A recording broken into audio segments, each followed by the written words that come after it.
Thad Brown along with Carl Jones here talking about where the Bills sit in free agency. Kind of, Carl, the heavy part of free agency is done. And it's funny, we talk about free agency as this crazy period of time. And it was for, about like 6 days. But now we're into the slow part where, you might get a signing or two. It's almost like regular season news, to be honest.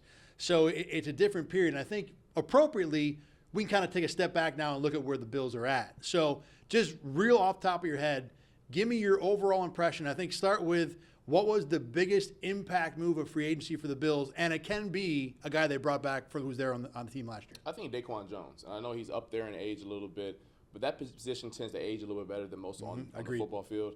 And he was really impactful for the first 5 weeks of the year when he was on the field and healthy. And a guy of that caliber, when you bring him back and you presume a 17-week season, that's a really darn good player to line him up next to Ed Oliver. So I think without hesitation for me is Daquan Jones. It's funny. I would disagree, and I love Daquan Jones as a player.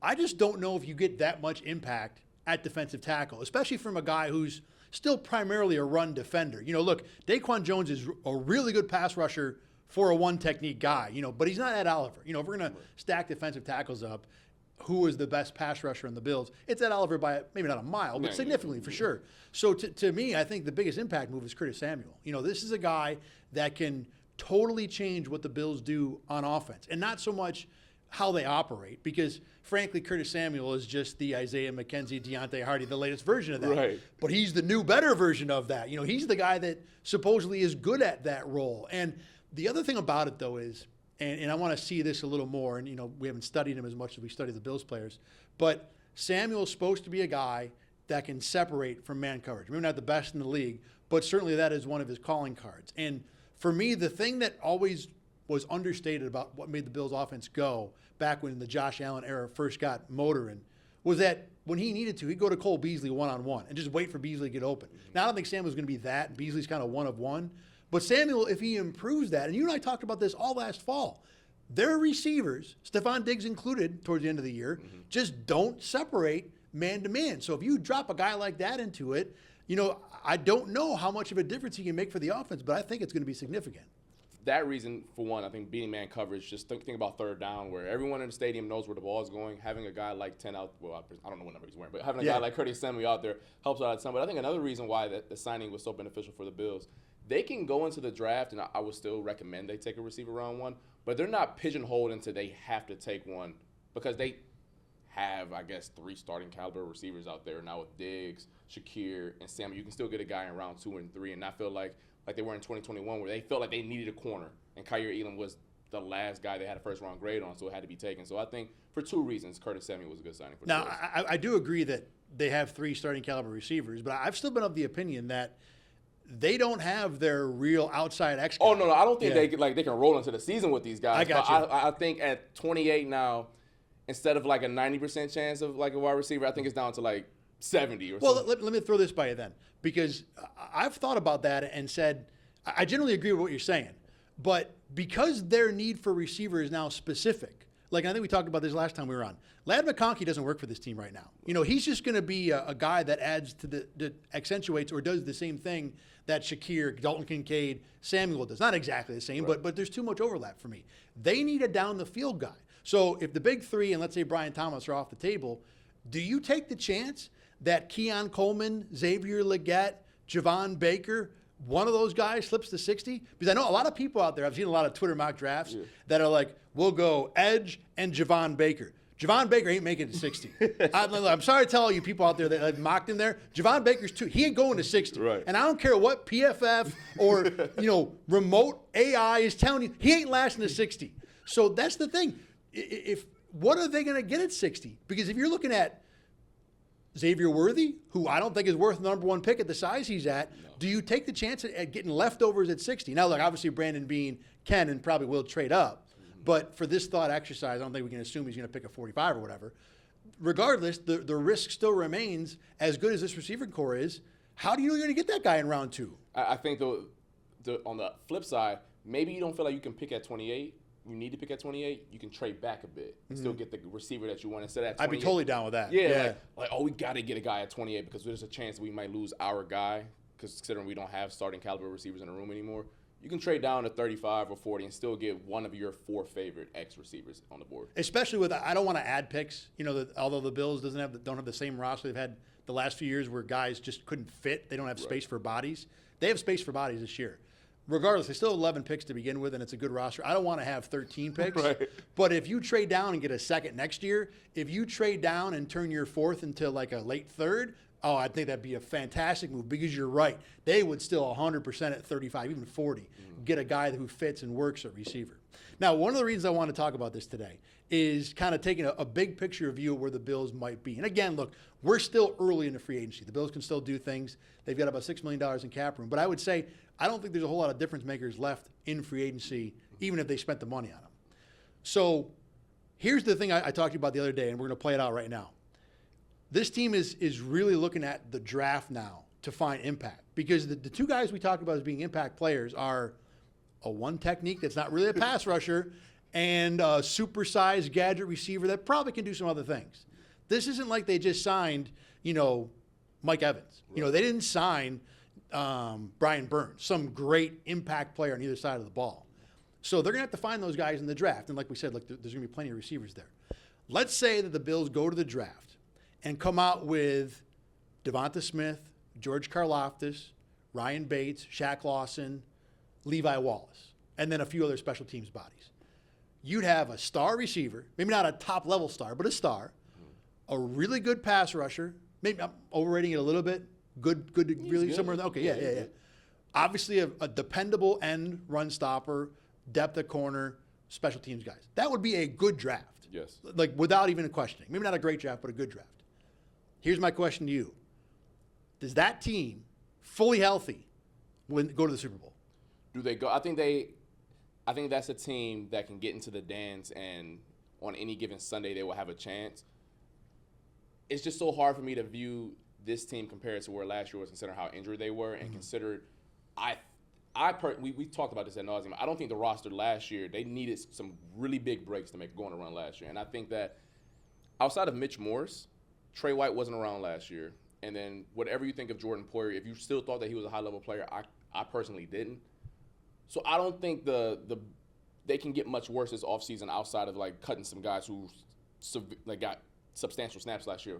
Once again, i.e. that's Mitch Morse. Mitch Morse, right, okay. So I think the roster improves, but like we talked about off air, the Bills' issue I don't think is starter level guys. You would need a Devonta Smith level player to be a top 10 receiver in the league, and I think that's where the issue lies with them.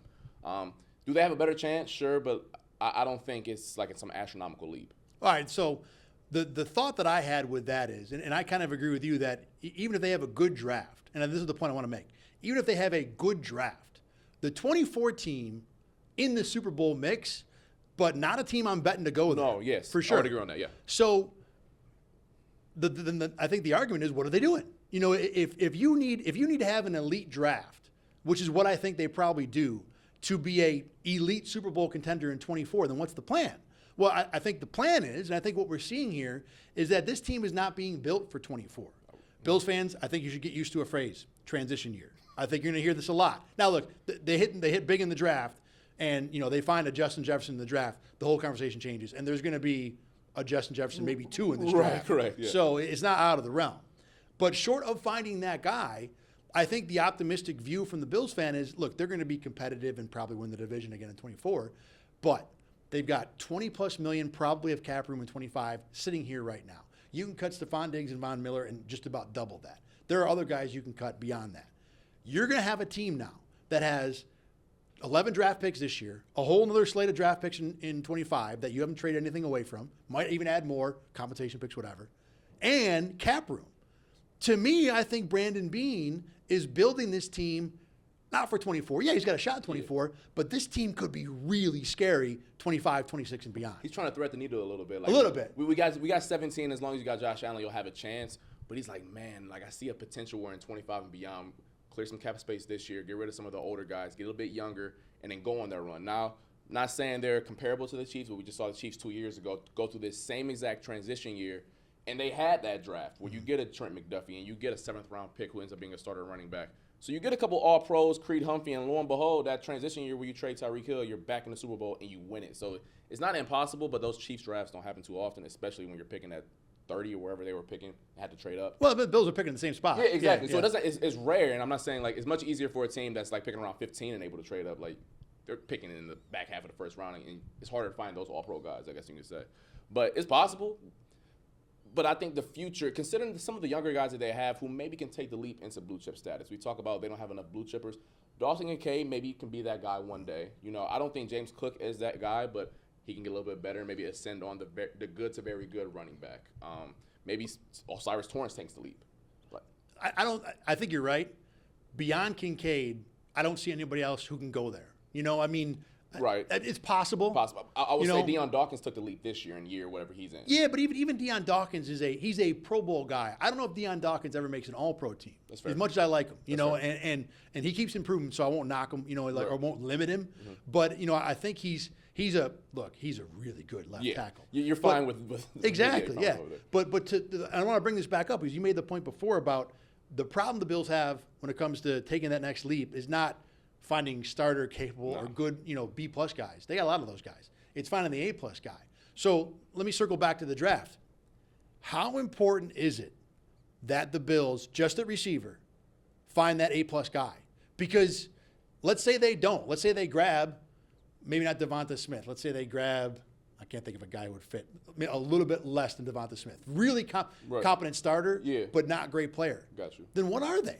You know, that they're going to have to continue to do what they've done the last few years, which is we got Josh Allen, and our roster 2 through 53 is really good, even if you might have 3 or 4 players that are better than all of our guys. Right. But that's been the case the past few years, though, and I know that's a little bit different considering that Micah well, Lord have mercy, Micah Hyde and Jordan Poyer were all pro caliber players. They were great. Yeah, and Trey White and Vaughn were never on the field at the same time, so they on paper they had the potential to be that blue chip roster, but it just never came to fruition in the playoffs. Right. So I think that we see it every year in the playoffs, and you can talk about your roster 1 through 53, but at the end of the day, you need your stars to be stars and your dudes to be dudes in January. Point blank period. You saw a Chiefs team where literally Chris Jones made one play, like maybe probably 2 or 3 that like stood out to the casual fan, but the one play where he pushed Deion Dawkins into collision, might have been the game. That was the game, right? Mm-hmm. And I mean, Patrick Mahomes probably goes down the field and at least gets a tying field goal. Yeah, I know what you're saying. We've had that discussion. But like times, yeah. That was the play that you need an A+ caliber player to make, and the Bills version of that, Ed Oliver, hasn't taken that leap into that status. And I think that's the issue where it lays is like, man, you're putting a lot of pressure on your few blue chippers that you have, and the ones that you do have outside of 17 that haven't performed in that point in the year. Well, it's funny. So I asked before, who are the guys that could take that leap? Dalton Kincaid, yes. Ed Oliver has shown it in the regular season, just hasn't done the playoffs. For some reason, not in the playoffs, yes. Matt Milano is there, but here's the point I'm going to make. Tight end, tackle, linebacker. I mean, borderline, high leverage positions, tackle can be, tight end can be. Right. You know, I'll go back to what I asked you before. How badly do the Bills have to find that A+ receiver in this draft? Well, they got to find, I don't think just a receiver. I think they got to find blue chippers, period. Okay. Like, I think a receiver is important considering where Stephon Diggs is on the timeline of his age. He's on that little timeline where, like, he might just fall off, like, randomly. That's just how it works at the wide receiver position. I'm not predicting that this year, but who knows, right? Mm-hmm. But other positions you also need blue chip. Like, it doesn't hurt to have a defensive tackle who's good. It doesn't hurt to have a defensive end who can go get the pass rusher on 3rd and 6, you know? That's what you got Von Miller for in the first place. It doesn't hurt to have another safety back there who can do similar things, or a cornerback who can shut down one side of the field. You need those guys, point blank, period, up and down your roster. Like, regardless if it's 5 or 4, you need them, period.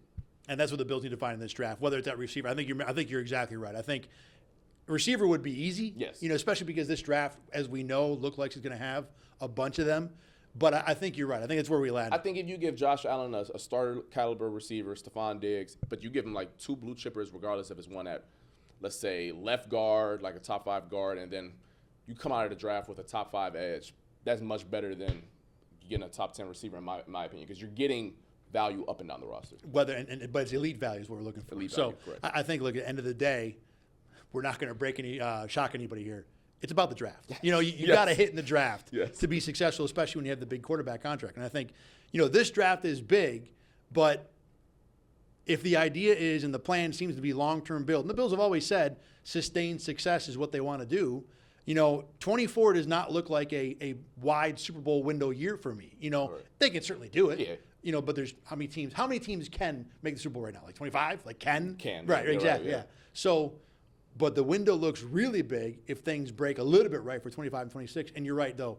Bottom line, this draft, next draft, they got to find some really elite blue chip guys. They got 11 darts at it this year. So, I mean, I know maybe they're all day 3, but better than nothing.